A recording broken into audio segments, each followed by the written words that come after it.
What's up, my brothers from another mother? I had an entirely different video planned for today, and this is something that needs to be said. This is something that just happened. So this just happened, I suppose I could say.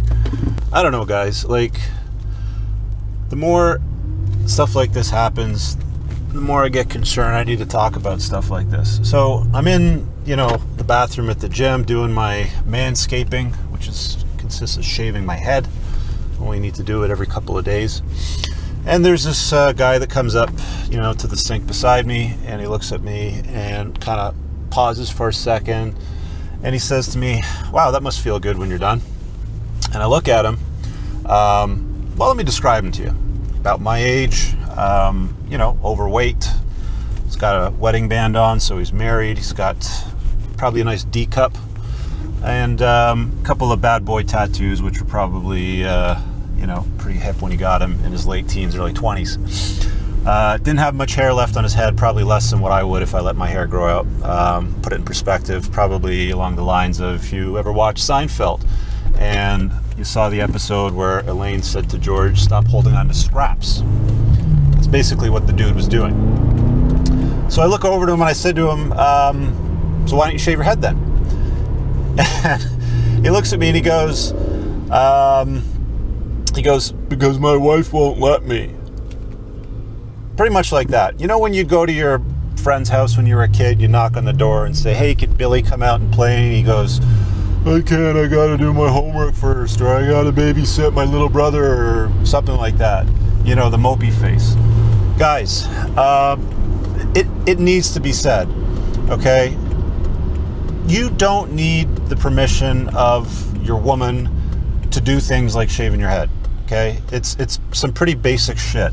I'm pretty sure she doesn't ask for your permission when it comes time for her to cut or style her hair, or when she puts on the 50 pounds a few years down the road after the marriage, or whatever, fill in the blank. Guys, you got to stand up and be a fucking man, okay? Women don't want men to do what they tell them to do.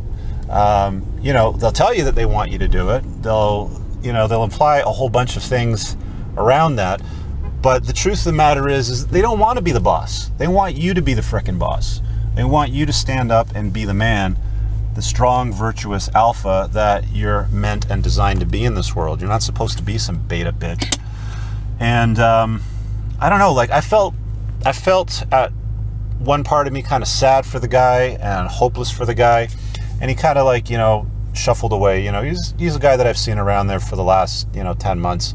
Nothing's really changed as far as his self-care. He just kind of, he seems like one of those guys that kind of comes in, does a basic workout, then uses the facilities, the pool, the hot tub, the sauna, the shower, and then leaves and goes home and, takes his honey to-do list from his wife and, becomes a plow horse. Now that I got that off my chest. Guys, I just want you to understand that it is unnecessary, and truthfully, it's not what women want anyway. They want you to be able to do things like clean up your head and shave it if you want.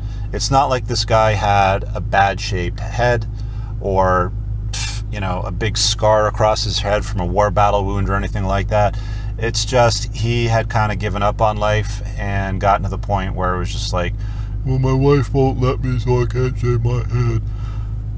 Lift up your skirt and grab your nuts and be a man, fellas. Don't let that kind of stuff happen to you. It saddens me when I see it, where, men turn into plow horses, and you let it happen, fellas. You got nobody else to blame but yourself. Go take a look in the mirror and point the finger at yourself. It's not her fault that you allow it to happen. You can take ownership for choosing a bossy woman that tries to run you. That's it's a choice that you made. But at the end of the day, it's something that really, I really just felt terrible for the guy, and at the same time, I knew it was a hopeless cause. He's at home now, doing whatever it is that he does, and he's the kind of guy that, shuffles about and becomes his wife plow horse to do whatever she wants. He's the kind of guy that is probably, being placated by sex every month or so, and she goes to the bathroom and cries, and, he kind of holds out for the next session, you know, 30, 40 days later when it might happen again, if he's lucky for it to happen again. And it's not like he's having proper sex. He's having, you know, sexual intercourse. It's, you know, the basic stuff. So, fellas, be a man. Be a frickin' man. It doesn't take much, you know.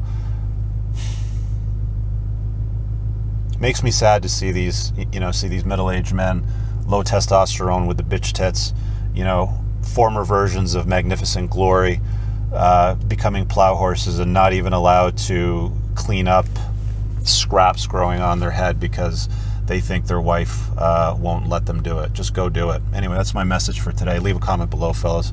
Talk to you guys later. Peace.